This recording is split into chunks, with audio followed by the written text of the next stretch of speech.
Yes hi बेटा, this side C S Harish Matharia. और 11th standard में लास्ट लेक्चर में हमने क्या क्या पढ़ लिया था मेरे बच्चे? कुछ अकाउंटिंग कॉन्सेप्ट्स हमने देखे थे। एक बार देखो तो जरा कौन कौन से कॉन्सेप्ट थे। कंजर्वेटिज्म देख लिया था, है ना। मुझसे शादी करोगी सलमान खान मूवी याद आ रहा है क्या? फ्यूचर में होने वाले एक्सपेंसेस और लॉसेस के लिए आपने अभी से क्या क्रिएट करना है बेटा? प्रोविजन क्रिएट करना है। फ्यूचर में होने वाली इनकम को आज अपने एंटिसिपेट नहीं करना है। उसके बाद पीरियोडिसिटी कॉन्सेप्ट क्या कह रहा था? जो कि गोइंग कंसर्न के हिसाब से बिजनेस का लाइफ इनफाइनेट है, तो उस इनफाइनेट लाइफ को हमने 12 मंथ के इंटरवल में डिवाइड कर दिया था। ऐसा किसने बोला था? पीरियोडिसिटी कॉन्सेप्ट ने। मनी मेजरमेंट कॉन्सेप्ट क्या कहता है बेटा? मनी मेजरमेंट कॉन्सेप्ट कहता है कि हे अकाउंटेंट सुन, जब भी तो अकाउंटिंग करेगा तब तूने वो ही ट्रांजेक्शन का अकाउंटिंग करना है which you can measure in money और मनीज वर्थ। जो ट्रांजैक्शन को तू मनी और मनी जरूरत में मेजर नहीं कर सकता उसका अकाउंटिंग भी नहीं करना है मेरे बच्चे। और गोइंग कंसर्न कॉन्सेप्ट का कहना था कि व्हाइल रिकॉर्डिंग द ट्रांजैक्शन और while doing an accounting treatment you have to think, आपने ऐसा सोचना है कि बिजनेस का लाइफ इनफाइनेट है। अगर आप ये सोच के अकाउंटिंग करते हो कि बिजनेस का लाइफ इनफाइनेट है तो आप बिल्कुल सही है, गोइंग कंसर्न कॉन्सेप्ट फॉलो कर रहे हो। और ये जो रेड कलर के बॉक्स में आपको दिख रहा है बेटा, इसमें हमने आपको क्या समझाया था कि असेट और एक्सपेंस को बाइफरकेट करने वाला गोइंग कंसर्न ही, long term short term item को बाइफरकेट करने वाला गोइंग कंसर्न ही। अगर याद नहीं आ रहा होगा तो एक बार पिछला लेक्चर प्लीज एक बार फिर से देखना मेरे बच्चे, और पेन पेपर लेकर के बैठना। 1000% कॉन्सेंट्रेट करना है। और बिजनेस एंटिटी कॉन्सेप्ट क्या कहता था कि owner and business are separate person. मतलब जब भी आप अकाउंटिंग करोगे तो आपने बिजनेस के पॉइंट ऑफ व्यू से अकाउंटिंग करना है, ना कि किसी थर्ड पार्टी के पॉइंट ऑफ व्यू से। अगर आप ये सोच के अकाउंटिंग कर रहे हो that means you are following the business entity concept. याद आ रहा है क्या? दोस्ती दोस्ती की जगह पे, धंधा धंधे की जगह पे, यस और no? So business entity concept, going concern concept, money measurement, periodicity, conservatism, इतने कॉन्सेप्ट हमने लास्ट लेक्चर में देख लिए थे। चलो बेटा अब मैं आगे बता रहा हूं, प्लीज ध्यान देना। नेक्स्ट कॉन्सेप्ट है, कौन से कलर का पेन लूं? हाँ ये ले लेता हूं। नेक्स्ट कॉन्सेप्ट है मेरे बच्चे कॉस्ट कॉन्सेप्ट। प्लीज ध्यान देना, ये सारे कॉन्सेप्ट आगे फिर से बार बार आने वाले हैं, बिल्कुल चिंता मत करना। कॉस्ट कॉन्सेप्ट का कहना है हे अकाउंटेंट सुन, जब भी तो अकाउंटिंग करेगा तब तूने क्या करना है? असेट को खरीदने से लेके तो रेडी फॉर यूज करने तक जो जो कॉस्ट तूने तेरे जेब से इनकर किया उतने ही कॉस्ट पे अकाउंटिंग करना है। You have to account for, देखो मैं यहां पे लिख रहा हूं बेटा, you have to account for the assets at its cost and not its market value. उसके मार्केट वैल्यू पे नहीं, उसके मार्केट वैल्यू पे नहीं, आपने उसकी कॉस्ट पे अकाउंटिंग करना है। यानी असेट खरीदने से लेके तो ready for use, hey come on, ready for use, उसको यूज करने के लिए रेडी करने तक जो जो खर्चे आपने स्पेसिफिकली असेट के लिए इनकर किए, है ना। असेट खरीदा था 10,000 में, उसको लाने का खर्चा आया 1,000, है ना। इंस्टॉलेशन के लिए लगा 1,000, तो टोटल असेट को रेडी फॉर यूज करने तक कितना खर्चा आया? 12,000। तो 12,000 ये हो गई मेरे बच्चे असेट की कॉस्ट, और आपने इसी कॉस्ट पे अकाउंटिंग करना है। फिर उस असेट की मार्केट वैल्यू चाहे 15 हो चाहे और कोई भी हो, मतलब आप जब भी अकाउंटिंग करोगे तो आपने आपके जेब से कितनी कॉस्ट इनकर की उस कॉस्ट पे आप अकाउंटिंग करो, ना उससे ज्यादा ना उससे कम, at the time of accounting treatment, yes और नो? अगर आप ऐसा कर रहे हो दैट मीन्स आप कॉस्ट कॉन्सेप्ट फॉलो कर रहे हो। इसी को प्यार से हिस्टोरिक कॉस्ट भी कहते हैं, इसी को प्यार से हिस्टोरिक कॉस्ट लिख के दे देता हूं पूरा, HISTORIC, historic cost concept, historic cost concept. यानी असेट खरीदने से लेके तो रेडी फॉर यूज करने तक जो जो जो जो जो जो खर्चे लगे स्पेसिफिकली उस असेट के लिए, all necessary expenses incurred to bring that asset to its present location और ready for its intended use, वो सारे खर्चे आपने उस असेट की कॉस्ट में ऐड करना है। क्यों ऐड करते हैं मैं बताऊं अंदर की बात, क्योंकि वो सारे खर्चे कैपिटल एक्सपेंडिचर है। सर अब ये क्या नई चीज आ गई, बताता हूं। असेट को खरीदने से रेडी फॉर यूज करने तक जो जो खर्चे स्पेसिफिकली आप असेट के लिए इनकर करते हो वो सारे कैपिटल एक्सपेंडिचर है, यस और नो? कैपिटल एक्सपेंडिचर असेट की वैल्यू में ऐड हो जाते हैं। इस ऐड करने की प्रोसेस को कहते हैं कैपिटलाइजेशन ऑफ एक्सपेंसेस, यस और नो? छोड़ो ना, हमें क्या, अपने को क्या, असेट खरीदने से रेडी फॉर यूज करने तक जो जो कॉस्ट आपने आपके जेब से इनकर की वो सारी कॉस्ट पे आपने अकाउंटिंग करना है। बस अगर आप ऐसा कर रहे हो that means you are following the cost concept. Next concept है मेरे बच्चे, ध्यान देना। कंजर्वेटिज्म हो गया था, कॉस्ट हो गया था, बिजनेस एंटिटी हो गया, गोइंग कंसर्न हो गया, मनी मेजरमेंट हो गया। अगला कॉन्सेप्ट है मेरे बच्चे accrual concept. Accrual concept, accrual का कहना है हे अकाउंटेंट सुन, अक्रूवल का कहना है हे अकाउंटेंट सुन, जब भी तो अकाउंटिंग करेगा तब तूने सिर्फ नगद ट्रांजैक्शन का नहीं, उधारी वाले ट्रांजैक्शन का भी अकाउंटिंग करना है। आसान भाषा में, थोड़ा सा टेक्निकल बोल रहा हूं, मतलब तूने इनकम और एक्सपेंसेस का अकाउंटिंग करना है। वो इनकम मिलो चाहे ना मिलो, एक्सपेंस का पेमेंट हो चाहे ना हो। थोड़ा सा और डिटेल में बताता हूं। हे अकाउंटेंट सुन, तू इनकम की अकाउंटिंग करेगा, you have to account for the income. फिर वो इनकम मिलो चाहे ना मिलो, जैसे ही कोई इनकम अक्रू हो गया, ड्यू हो गया, लागू हो गया, अक्रू हो गया, ड्यू हो गया, लागू हो गया, तूने उसका अकाउंटिंग कर देना है, तूने उसका अकाउंटिंग कर देना है। फिर वो इनकम मिलो चाहे ना मिलो, इनकम लागू हो गया, अकाउंटिंग कर दे। सर इसका एग्जांपल, ये प्रोडक्ट मैंने बेच दिया एक कस्टमर को 10,000 रुपए में, बरोबर है। कस्टमर बोला साहब अभी पैसा नहीं है, मैंने ठीक है कल दे देना। भले ही मुझे अभी सेल का 10,000 रुपए मिला नहीं, लेकिन इनकम लागू हो गया, वो कस्टमर से पैसा लेना बाकी है, ड्यू हो गया उसके ऊपर। तो क्या हुआ, मुझे मिला नहीं पैसा, तो क्या हुआ, मुझे सेल का पैसा मिला नहीं, बट फिर भी मैं सेल की अकाउंटिंग करता हूं। Customer account debit to sale, basics of entries याद आ रही है क्या? फिर भी मैं सेल का अकाउंटिंग करता हूं, customer account debit to sale. क्यों किया? Just because of accrual concept. Accrual कहता है हे अकाउंटेंट सुन, you have to account for the income as and when, जैसे ही वो इनकम ड्यू हो गया, अक्रू हो गया, लागू हो गया, फिर वो इनकम मिलो चाहे ना मिलो, इनकम की अकाउंटिंग कर दे, इनकम मिलो चाहे ना मिलो, ये सुन। और ऐसे एक्सपेंसेस के भी बारे में बात करता है। हे अकाउंटेंट सुन, जैसे ही कोई एक्सपेंस अक्रू हो गया या ड्यू हो गया या लागू हो गया, तूने उसका अकाउंटिंग कर देना है, अकाउंट फॉर कर देना है। फिर वो एक्सपेंस का पेमेंट करो चाहे ना करो, एक्सपेंस का पेमेंट हुआ हो चाहे ना हुआ हो, पेड और नॉट पेड, आपने उसकी अकाउंटिंग कर देना है। दैट्स इट, गेम और अक्रूवल कॉन्सेप्ट खत्म। सो आसान भाषा में अक्रूवल कॉन्सेप्ट कहता है हे अकाउंटेंट सुन, तूने इनकम या एक्सपेंसेस का अकाउंटिंग करना है, फिर वो इनकम मिलो चाहे ना मिलो, एक्सपेंस का पेमेंट हुआ हो चाहे ना हुआ हो, जैसे ही वो इनकम या एक्सपेंसेस अक्रू हो जाते हैं, ड्यू हो जाते हैं, लागू हो जाता है, अपने उसका अकाउंटिंग कर देना है। उसके इनकम के मिलने ना मिलने की राह नहीं देखना है, एक्सपेंसेस के पेमेंट ना पेमेंट करने की राह नहीं देखना है। जैसे ही कोई इनकम या एक्सपेंस अक्रू हो जाता है, ड्यू हो जाता है, लागू हो जाता है, आप उसकी अकाउंटिंग कर दो। सर ये लागू होना, ड्यू होना, अक्रू होना मतलब क्या है? बता रहा हूं, सुनो सुनो सुनो। जैसे मान लो ये मेरा एक एम्प्लॉय है, ये 1 तारीख है, 30 तारीख है, एम्प्लॉय ने 1 से 30 तारीख तक काम किया। एम्प्लॉय मेरे यहाँ पे कामगार है, जैसे ही 30 तारीख खत्म हो गई, ये एम्प्लॉय के पास पूरा अधिकार है, ये मेरे पास आकर के इसकी सैलरी डिमांड कर सकता है क्या? जैसे ही 30 तारीख आ गई, मेरे लिए सैलरी ड्यू हो गई, लागू हो गई, मुझे देना पड़ेगा। एम्प्लॉय बोलेगा सर आपके ऊपर सैलरी लागू हो गई, महीना खत्म हो गया, चलो सैलरी कब दोगे? देखो सैलरी ड्यू हो गई, लागू हो गई बेटा, लागू हो गई, सैलरी ड्यू हो गई, लेकिन मैं पेमेंट कब करूंगा? हाँ ठीक है, अगले महीने के 5 तारीख को ले लेना।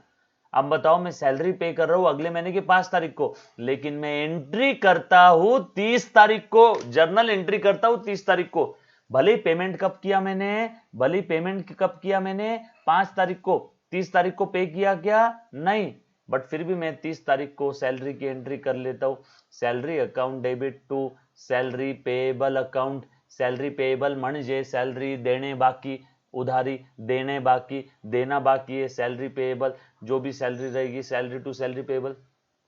और 5 तारीख को एंट्री करूंगा salary payable account debit, salary payable account debit to cash, to cash, yes और नो। एंट्रीज के बारे में चिंता मत करना, एंट्रीज आगे आने वाली बेटा, अभी तो हमने सिर्फ बेसिक्स ही देखा है, एंट्रीज नहीं समझ में ही चलेगा। बस इतना ध्यान रखना, इनकम या एक्सपेंसेस का भैया अकाउंटिंग करना है, इनकम जैसी लागू हो गया, एक्सपेंस जैसी लागू हो गया, अकाउंटिंग कर दो। इनकम के मिलने की राह मत देखो और एक्सपेंसेस के पेमेंट की राह मत देखो। अभी जो बता रहा हूँ वो 30-40% भी समझ में आया, मोर देन सफिशिएंट है, क्योंकि पूरे सब्जेक्ट में मैं कॉन्सेप्ट बार बार रिवाइज करवाने वाला हूँ, यस और नो। चलो आगे, पक्की बात। हाँ, फिर भी अगर किसी को बच्चे को कोई डाउट है बेटा, आपके पास में व्हाट्सएप नंबर है, आप डेफिनेटली मुझे उस पर भेज सकते हो। डन। चलो आगे चल दो बेटा, प्लीज ध्यान देना। अक्रूवल कॉन्सेप्ट हो गया। अक्रूवल कॉन्सेप्ट के बाद नेक्स्ट कॉन्सेप्ट है मेरे बच्चे, प्लीज ध्यान देना। अक्रूवल के बाद नेक्स्ट कॉन्सेप्ट है, प्लीज ध्यान दे दो, कंसिस्टेंसी। कंसिस्टेंसी का कहना है, हे अकाउंटेंट सुन, पिछले पीरियड में आपने जो अकाउंटिंग पॉलिसीज फॉलो किया था, सर अभी अकाउंटिंग पॉलिसीज क्या है सब बताता हूं। सेम अकाउंटिंग पॉलिसी आपने इस पीरियड में भी फॉलो किया, सेम आप आगे फॉलो करने वाले हो। यानी पिछले पीरियड में जो फॉलो किया सेम अकाउंटिंग पॉलिसी आप इस पीरियड में फॉलो कर रहे हो, मतलब आप कंसिस्टेंट हो, आप रेगुलर हो। तुम्ही रोज वर्गात जाता, यू आर कंसिस्टेंट। तुम्ही रोज वर्ग बुडवता, यू आर स्टिल कंसिस्टेंट। आप रेगुलर बेसिस पे जो आप काम कर रहे हो, आप रेगुलर बेसिस पे जो काम कर रहे हो, आप उसमें कंसिस्टेंट हो, ऐसा बोला जाएगा, यस और नो। सो कंसिस्टेंसी कहता है, हे अकाउंटेंट सुन, पिछले पीरियड में जो तूने अकाउंटिंग पॉलिसीज फॉलो किया था, अगर सेम अकाउंटिंग पॉलिसीज तू इस पीरियड में भी फॉलो कर रहा है, that means you are consistent, और आप कंसिस्टेंसी कॉन्सेप्ट फॉलो कर रहे हो, यस और नो।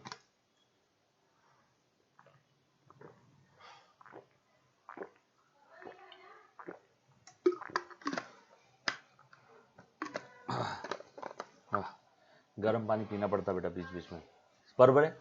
सर इसका एग्जाम्पल, जैसे मान लो पिछले पीरियड में मैंने इन्वेंट्री, स्टॉक, अनसोल्ड गुड, माल, उसका वैल्यूएशन किया था, वैल्यूएशन ऑफ इन्वेंट्री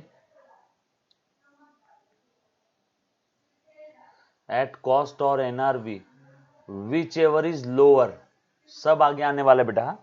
इस पीरियड में भी सेम वही मेथड से किया, आगे भी वही मेथड से कर रहा हूं।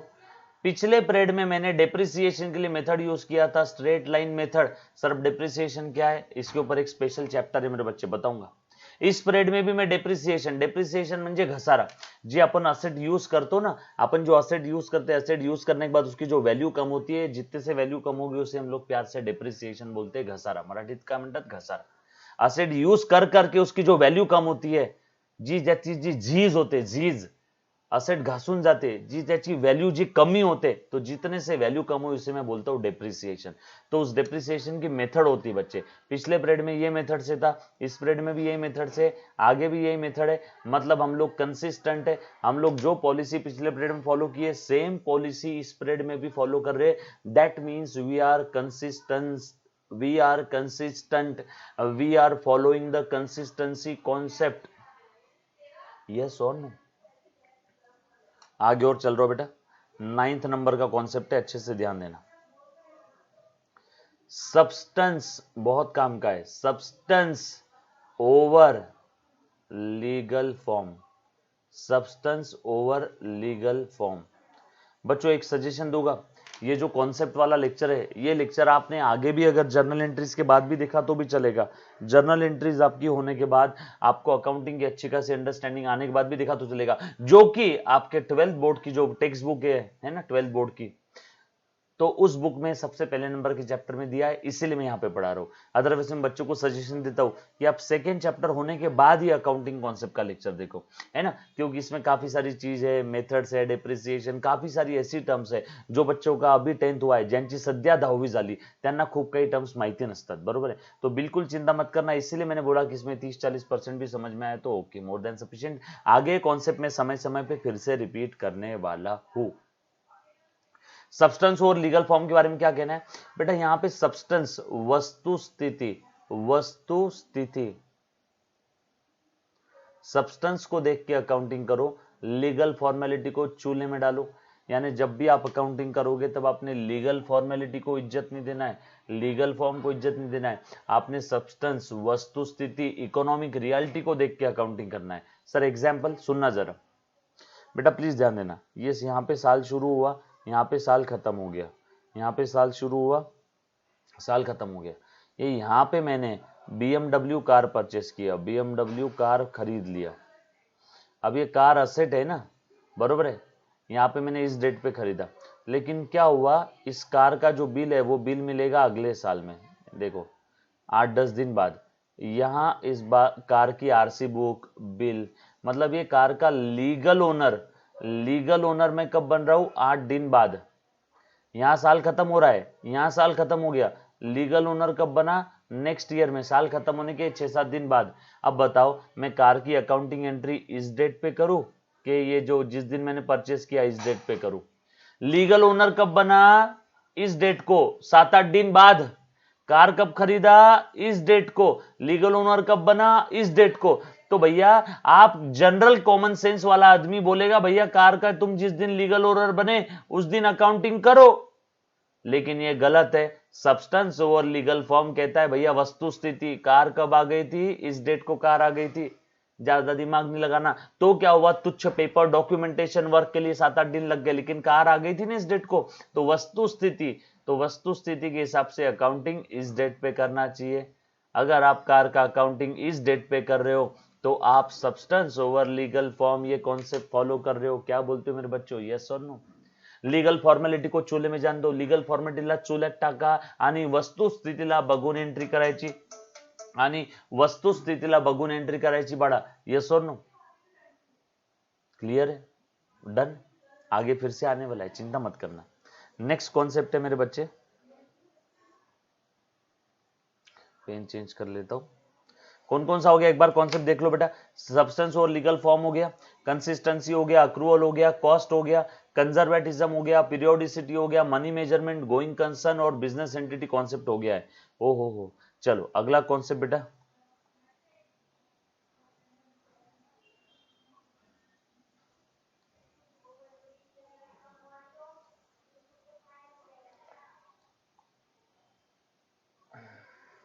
देखना जरा एक बार नोट्स देखना। सर ये नोट्स आम्हाला भेटणार का? हो बाळा। बिजनेस एंटिटी कॉन्सेप्ट हो गया, मनी मेजरमेंट हो गया, कॉस्ट कंसेप्ट हो गया, जो मैंने पढ़ाया वो ही इस नोट्स में लिखा हुआ है बेटा। कंसिस्टेंसी हो गया, कंजर्वेटिज्म हो गया, गोइंग कंसर्न हो गया, रियलाइजेशन कॉन्सेप्ट हमारा बाकी है। चलो एक बार ध्यान देना बेटा, रियलाइजेशन कॉन्सेप्ट क्या कहता है? रियलाइजेशन स्पेलिंग SAZATION, जो लिखना लिख लेना, दोनों भी करेक्ट है बेटा। सो रियलाइजेशन कॉन्सेप्ट कहता है, प्लीज ध्यान देना, रियलाइजेशन कॉन्सेप्ट थोड़ा बहुत अक्रूवल के जैसा है। अक्रूवल में इनकम और एक्सपेंस दोनों भी था, रियलाइजेशन सिर्फ इनकम की बात करता है। रियलाइजेशन कॉन्सेप्ट कहता है, हे अकाउंटेंट सुन, तूने रेवेन्यू की अकाउंटिंग करना है, अकाउंट फॉर करना है, जैसे ही वो रेवेन्यू रियलाइज हो जाए, जैसे ही वो रेवेन्यू रियलाइज हो जाए, एज एंड व्हेन, जैसे ही वो रेवेन्यू रियलाइज हो जाए तो उसकी अकाउंटिंग कर देना। अब रेवेन्यू रियलाइज होना मतलब क्या? बेस्ट एग्जांपल है, मैंने फोन बेचा, मेरे पास पैसा आ गया, फोन बेचा,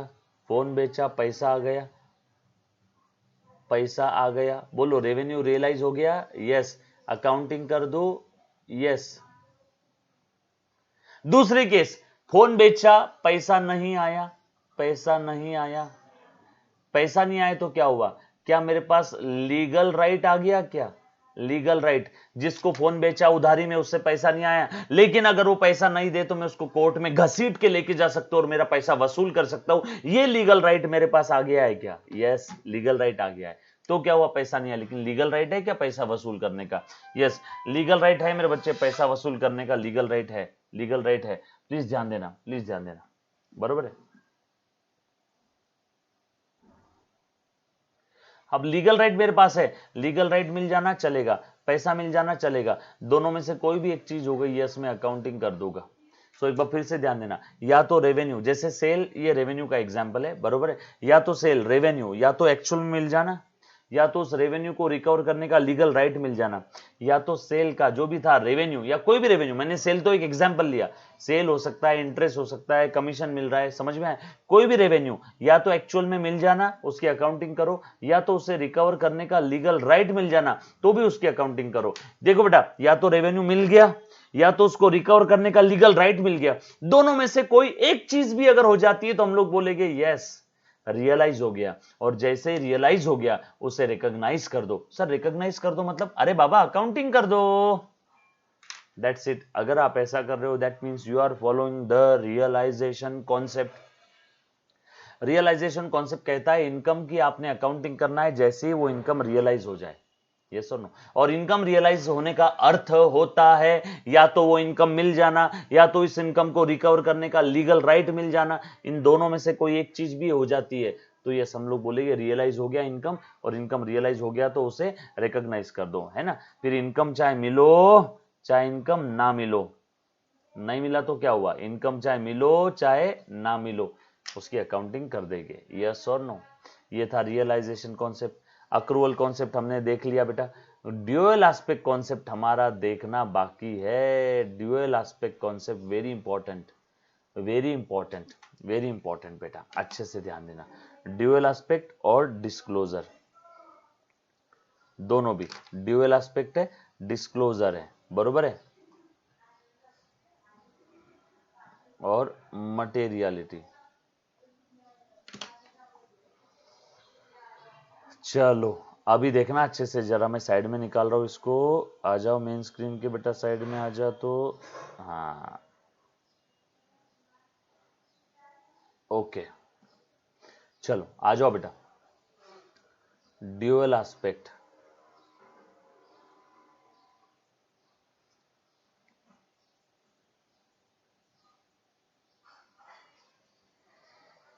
डिस्क्लोजर, मटेरियलिटी, रेवेन्यू मैचिंग, है ना। ये इतने कॉन्सेप्ट हमारे बाकी है, और उसमें मैं सबसे पहले क्या बता रहा हूं, देखो 1 2 3 4, सबसे पहले बता रहा हूं ड्यूअल एस्पेक्ट। ड्यूअल एस्पेक्ट लिख लो बेटा,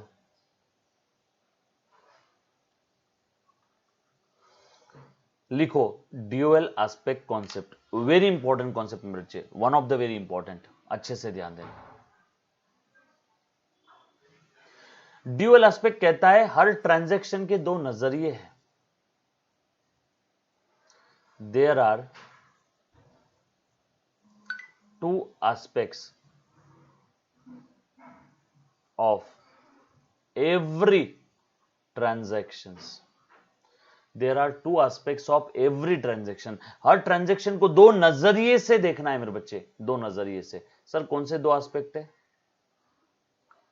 डेबिट एस्पेक्ट, क्रेडिट एस्पेक्ट।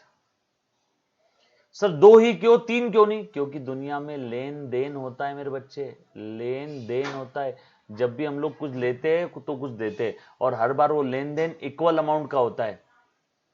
कौन से दो एस्पेक्ट है, टू एस्पेक्ट है, डेबिट एस्पेक्ट, क्रेडिट एस्पेक्ट, दो ही एस्पेक्ट क्यों, क्योंकि बेटा लेन देन है, और लेन देन हर बार कैसा रहेगा बेटा, इक्वल रहेगा, लेन देन हर बार कैसा रहेगा, इक्वल रहेगा, यस और नो।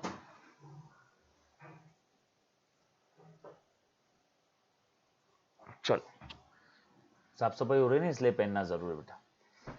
सो लेन देन हर बार इक्वल रहेगा, दो एस्पेक्ट है, दो अप्रोच है, दो नजरिए है, दो नजरिए। सर अभी भी समझ नहीं आ रहा है, समझेगा बेटा प्लीज ध्यान देना। जब भी आप दुकानदार से कुछ लेते हो, जैसे आपने कार खरीदा 1 लाख रुपए का, तो आप क्या करते हो, कार अकाउंट डेबिट करते हो 1 लाख रुपए, और एक बार कैश अगर आपने पे कर दिया तो कैश अकाउंट आप क्रेडिट कर देते हो 1 लाख रुपए। 1 लाख रुपए आपने एक ही बार दिया, लेकिन एक बार आप उसी 1 लाख को कार बोल के डेबिट करते हो, एक बार उसी 1 लाख को कैश बोल के क्रेडिट करते हो। 1 लाख रुपए एक ही बार दिया है, दो बार नहीं दिया है। इसी 1 लाख को हमने दो नजरिए से देखा, डेबिट एस्पेक्ट और क्रेडिट एस्पेक्ट। एक बार कार बोल के डेबिट किया और एक बार कैश बोल के क्रेडिट किया, दो नजरिए क्यों, क्योंकि दुनिया में लेन देन है मेरे बच्चे, यस और नो। इसे कहते हैं ड्यूअल एस्पेक्ट। और यही वो कॉन्सेप्ट है जिसकी वजह से आपकी अकाउंटिंग में हर बार debit is equal to credit होता है। यही वो कॉन्सेप्ट है जिसकी वजह से आपकी बैलेंस शीट काफी बच्चों को पता नहीं क्या है, तो आगे मैं बताने वाला हूं। बैलेंस शीट आपकी टैली होगी।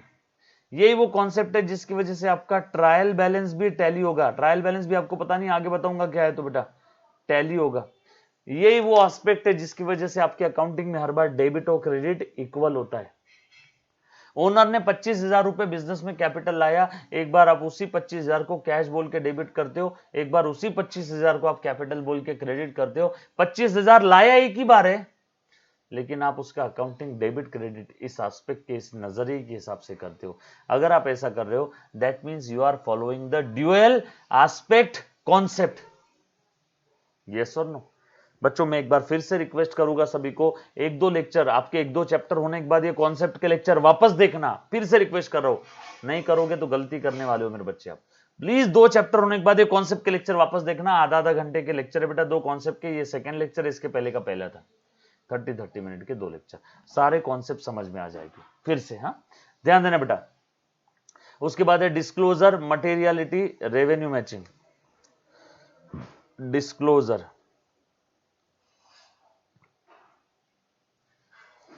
इस कॉन्सेप्ट का कहना है, ध्यान देना, साफ सभी चल रही थी ना इसलिए वो मास्क पहनना पड़ता है। इस कॉन्सेप्ट का कहना है, हे अकाउंटेंट सुन, तू क्या करेगा, all significant and important information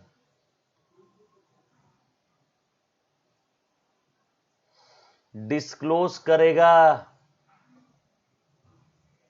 hey accountant सुन, you have to disclose all the significant and important information. ये तेरी ड्यूटी, ये तेरा धर्म है, कर्तव्य है।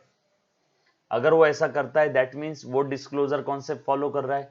आपने सारी सिग्निफिकेंट और इंपॉर्टेंट इंफॉर्मेशन को डिस्क्लोज करना है। कहां पे डिस्क्लोज करना है सर? फिनेंशियल स्टेटमेंट में, इन फिनेंशियल स्टेटमेंट। उसमें भी कहां पे? At the foot note, financial statement के नीचू में। अब जो बच्चों का अभी 10th के बाद, अभी 11th कॉमर्स में फर्स्ट टाइम आए हैं, उनको फिनेंशियल स्टेटमेंट क्या है पता ही नहीं है। डोंट वरी, चिंता मत करना, आगे आने वाला है। फिनेंशियल स्टेटमेंट फाइनल अकाउंट है ना, फाइनल अकाउंट, फिनेंशियल स्टेटमेंट।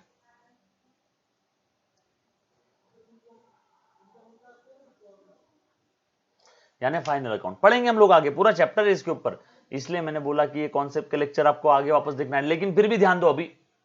सो हे अकाउंटेंट सुन, सारी सिग्निफिकेंट काम की इंपॉर्टेंट अच्छी इंफॉर्मेशन तूने डिस्क्लोज करना है at the foot note of financial statement. अगर आप ऐसा कर रहे हो, दैट मींस आप डिस्क्लोजर कॉन्सेप्ट फॉलो कर रहे हो। जैसे आप कहीं किराए से रूम लेने के लिए गए, ये एक ओनर है, ये और ये आप हो, ये आपने रूम का पैसा दे दिया, ओनर आपको इंफॉर्मेशन दे रहा है, रूम की चाबी भी दे दिया आपको, ये रूम की चाबी दे दिया, ये ओनर ने आपको रूम की चाबी दे दिया, और ओनर ने आपको सारी इंफॉर्मेशन बताई, और उसमें एक ऐसी इंफॉर्मेशन थी जैसे कि भैया ये रूम के अंदर में एक लड़की मर चुकी है कुछ दिन पहले, और उसके बाद 2 लोग यहाँ पे आए थे, वो पागल होके चले गए। बोलो क्या ये सिग्निफिकेंट और इंपॉर्टेंट इंफॉर्मेशन है कि हाँ आप तुरंत उसका पैसा दिया हुआ वापस ले लोगे और उसकी चाबी उसको लौटा दोगे? भैया मेरे को नहीं आना है रूम में, क्योंकि ओनर ने आपको सारी सिग्निफिकेंट और इंफॉर्मेशन डिस्क्लोज कर दिया। इंपॉर्टेंट और सिग्निफिकेंट इंफॉर्मेशन डिस्क्लोज करना बहुत जरूरी है। जब भी आप किसी से सौदा करते हो, आप मान लो किसी से कार खरीद रहे हो सेकेंड हैंड, उस कार की सिग्निफिकेंट इंफॉर्मेशन पूछोगे नहीं उसको। वैसे ही उसी प्रकार से आप अगर किसी धंधे में पैसा इन्वेस्ट कर रहे हो, तो उस धंधे के फिनेंशियल स्टेटमेंट, उसके बुक्स ऑफ अकाउंट में सारी सिग्निफिकेंट और इंपॉर्टेंट इंफॉर्मेशन का डिस्क्लोजर आना बहुत जरूरी है। और अगर वो डिस्क्लोजर नहीं है तो बताओ, किसी को फंसाने के काम हो गए नहीं।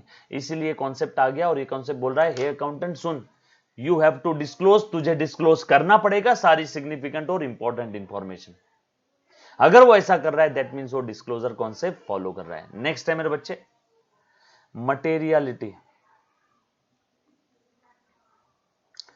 हो गया है कि नहीं हो गया मुझे पता नहीं, बट एक बार ले लेता हूं। मटेरियलिटी कॉन्सेप्ट का कहना है, हे अकाउंटेंट सुन, तूने क्या करना है, सारे मटेरियल ट्रांजैक्शंस को रिकॉर्ड करना है। You have to record all material transactions तो क्या कर, रिकॉर्ड कर, उसकी अकाउंटिंग कर। अगर इमटेरियल ट्रांजैक्शन है तो उसे इग्नोर कर दे, इग्नोर कर दो। उसकी अकाउंटिंग मत करो।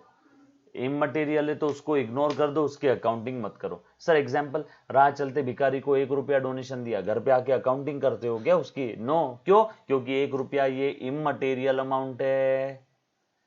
वही राह चलते भिखारी को 5,000 रुपए दे दिए, हाँ घर पे आके हिसाब लिखना पड़ेगा क्योंकि 5,000 ये मटेरियल है। सो मटेरियल ट्रांजैक्शन की अकाउंटिंग करो, इमटेरियल को इग्नोर करो। मटेरियल की अकाउंटिंग करो, इमटेरियल को इग्नोर कर दो। अगर अकाउंटेंट ऐसा कर रहा है दैट मींस वो मटेरियलिटी कॉन्सेप्ट फॉलो कर रहा है। यस और नो? और उसके बाद बेटा लास्ट वाला रेवेन्यू। आप ये एग्जाम्पल भी लिख लेना बेटा मेरे साथ साथ प्लीज। जो भी भिखारी का ये वो मैं एग्जाम्पल वगैरह बताता हूँ वो सारे साथों साथ लिख लेना। कार का, रूम का, वो मर गई, ये हो गया, ऊपर जो एग्जाम्पल दिया था ये चाबी का एग्जाम्पल प्लीज लिखा करो। रेवेन्यू मैचिंग कॉन्सेप्ट कहता है एक्सपेंसेस, प्लीज लिखो बेटा, of particular period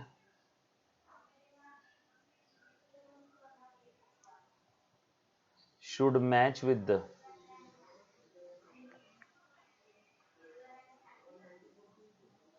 revenue of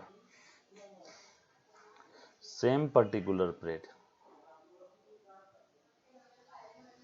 sir म्हणजे अरे बाबा किसी पर्टिकुलर पीरियड के रेवेन्यू के अगेंस्ट में उसी पर्टिकुलर पीरियड के एक्सपेंसेस आने चाहिए या एक्सपेंसेस के अगेंस्ट में उसी पर्टिकुलर पीरियड का रेवेन्यू आना चाहिए। सर मतलब प्लीज ध्यान देना, मान लो इस पीरियड में मैंने क्वांटिटी में बात कर रहा हूं, प्लीज ध्यान देना।